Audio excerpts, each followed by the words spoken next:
Of pop Michael জ্যাকসনের ৬৭তম জন্মদিন আজ। ১৯৫৮ সালের এই দিনে যুক্তরাষ্ট্রের ইন্ডিয়ানা অঙ্গরাজ্যে জন্ম হয় কিংবদন্তি এই সঙ্গীত শিল্পীর। ৪ দশকেরও বেশি সময় ধরে বিশ্ব সঙ্গীতাঙ্গনে রাজত্ব করেন। ৮০ আর ৯০-এর দশকে তার জনপ্রিয়তা ছিল আকাশচুম্বী। ২০০৯ সালে মাত্র ৫০ বছর বয়সে পাড়ি জমান না ফেরার দেশে।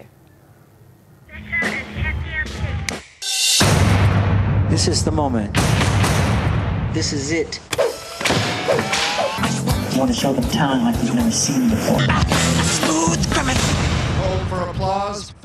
গানের সঙ্গে নাচ, নতুন এক স্টাইলে দুনিয়া মাতিয়ে দিয়েছিলেন মাইকেল জ্যাকসন।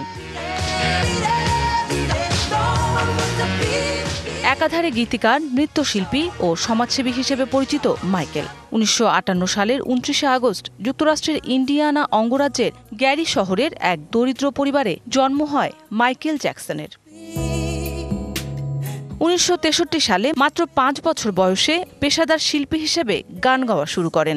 এলএমই সার্টিফাইড বিশ্বসেরা কপারে তৈরি ওয়ালটন কেবলস, যা আপনার স্থাপনাকে রাখবে সব সময় নিরাপদ। ভাইদের সাথে গঠিত ব্যান্ড দল জ্যাকসন 5-এ নিয়মিত গান গাইতে থাকেন।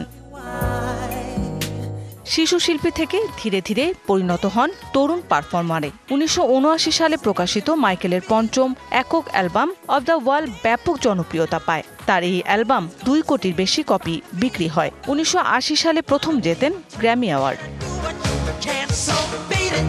১৯৮২ সালে বাজারে আসে থ্রিলার অ্যালবাম। মুক্তির প্রথম সপ্তাহে বিক্রি হয় ১০ লাখ কপি। সঙ্গীতময় ঝোড়ো জীবনে সব মিলে পেয়েছেন ১৩টি গ্র্যামি। ২০০১ সালে মুক্তি পায় তার শেষ অ্যালবাম ইনভিনসিবল। মাইকেল জ্যাকসন বিয়ে করেছিলেন মার্কিন রক অ্যান্ড রোল কিংবদন্তি সঙ্গীতশিল্পী অভিনেতা এলভিস প্রিসলির মেয়ে লিসা মেরি প্রিসলিকে। লিসা নিজেও সঙ্গীতশিল্পী ও গীতিকার। ২০০৯ সালে ঘোষণা দেন দিস ইজ ইট নামে জীবনের শেষ অ্যালবাম। এরপর এটি বের করে ক্যারিয়ারের ইতি টানেন। এই অ্যালবামের প্রচারণা কনসার্টের প্রস্তুতির সময় সে বছরের ২৯ জুলাই অতিরিক্ত পেইন কিলার নেয়ার কারণে মাত্র ৫০ বছর বয়সে প্রয়াণ হয় এই বিশ্ব তারকার। মৌসুমী শান্তা, ডিবিসি নিউজ ডেস্ক।